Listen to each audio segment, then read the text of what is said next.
নমস্কার বন্ধুরা, আশা করি আপনারা সবাই ভালো আছেন। আজকে আমি আপনাদের তৈরি করে দেখাবো ঢ্যাঁড়সের ঝাল। তো ভিডিওটা প্রথম থেকে শেষ অবধি আপনারা অবশ্যই দেখবেন। তো চলুন শুরু করা যাক।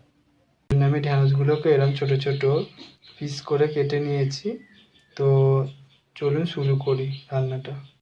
সরষের তেল দিয়ে দিচ্ছি, ঢ্যাঁড়সগুলোকে ভেজে নেব। এবার আমি ঢ্যাঁড়সগুলো তেলে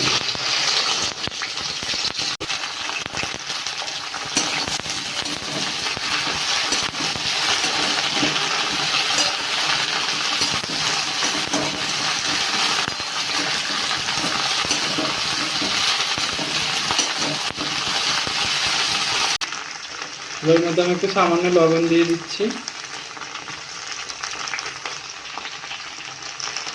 একটু সামান্য হলুদ গুঁড়ো দিয়ে দিলাম।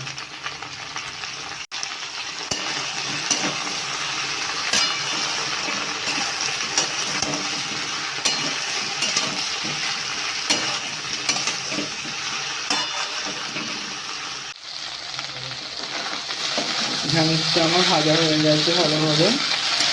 এবার আমি এটাকে নামিয়ে দিচ্ছি।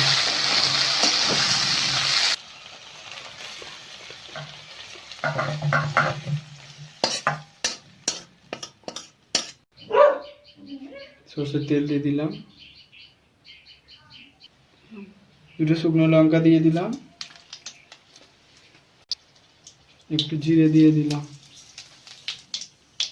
এবার দিয়ে দিচ্ছি পেঁয়াজ কুচি।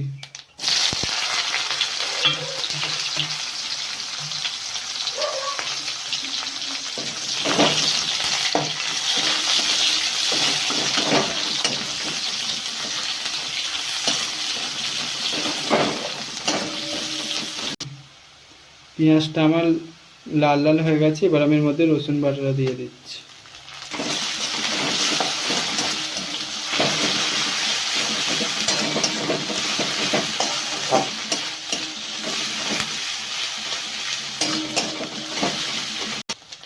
দিয়ে দিচ্ছি একটু সামান্য পরিমাণে জিরে গুঁড়ো, হলুদ গুঁড়ো, আর দিয়ে দিচ্ছি একটু সামান্য পরিমাণে লঙ্কা গুঁড়ো, আর দিয়ে দিচ্ছি পরিমাণ মতো লবণ।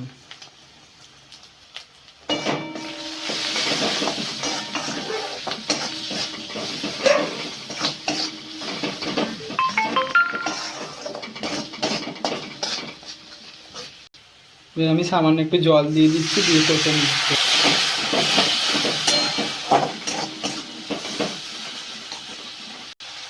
এবার আমি এর মধ্যে ভেজে রাখা ঢ্যাঁড়সটা দিয়ে দিচ্ছি।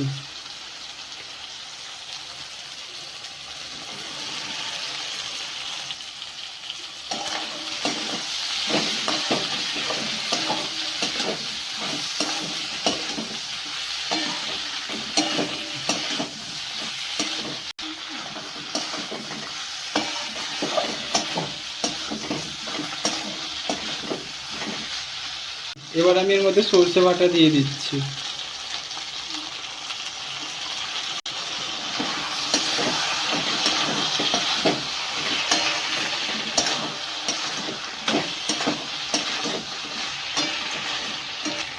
এর মধ্যে মশলা দেওয়া জলটা দিয়ে দিলাম।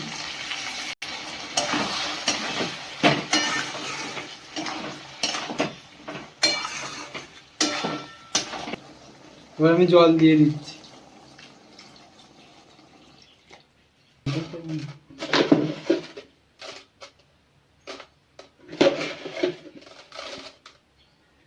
দিয়ে দিচ্ছি সামান্য একটু চিনি।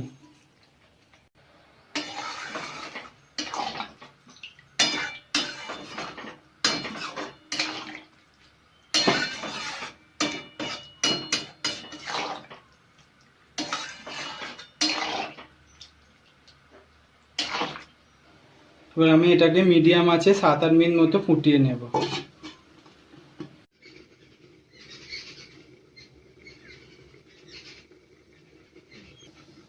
আমার 8 থেকে 10 মিনিট হয়ে গেছে। এবার আমি এটা ঢাকনাটা খুলে দেখছি রান্নাটা কত দূর এগোলো।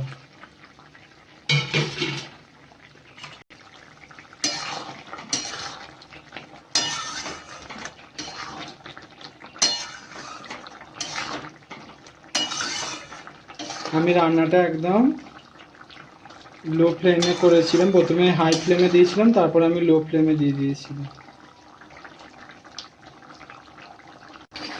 এবার আমি নামিয়ে নিচ্ছি।